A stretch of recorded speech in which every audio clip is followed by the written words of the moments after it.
बदलापूर लैंगिक अत्याचार प्रकरणाच्या निषेधार्थ महाविकास आघाडीच्या वतीनं महाराष्ट्र बंदची हाक देण्यात आली होती। मात्र न्यायालयानं बंदला नकार दिल्यानं महाविकास आघाडीच्या वतीनं राज्यभरात मूक निदर्शनं करण्यात येत आहेत।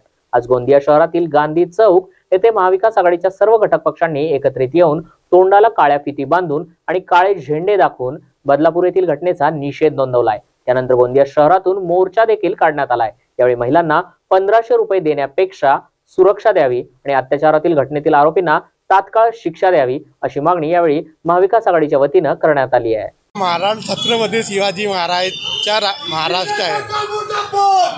या राज्यात मध्ये लोक 1500 रुपये देऊन बहून बेटीच्या प्रबोधन देत आहे आणि जे 4 वर्षाची 10 वर्षाची मुली आहे त्याच्यासोबत बलात्कार होत आहे, त्याच्याकडे या सरकारचं कोणतेही लक्ष नाही। माझं म्हणणं आहे बहु बेटीचा जे आहे सर्व हिंदू मुस्लिम सिख ईसाई सर्व समाजाची बेटी आहे। त्या बेटीचे ज्याने आतापर्यंत कोणत्याही आपला जीवन पाहिलं नाही त्याच्यासोबत असं होत आहे। आणि हे सरकार आता जे आपल्या देशाचे प्रधानमंत्री आहे हे भारत दौऱ्यावर आहे आणि जे आपले राज्याचे मंत्री आहे, मुख्यमंत्री आहे, उपमुख्यमंत्री आहे, एक लाडली बहिणा म्हणून काय काय बोलत आहे। बहीण बेटीच्या ज्या बेटी बहीण बनतात त्या आई बनतात त्याची सुरक्षा करू शकत नाही तर का लोकांना पैसे वाटतात, कशाला पैसे वाटतात? अरे माझी बहीण माझी बेटीची सुरक्षा करा आणि छत्रपती शिवाजी महाराजच्या शिवरायाला काय आपण लक्ष द्या।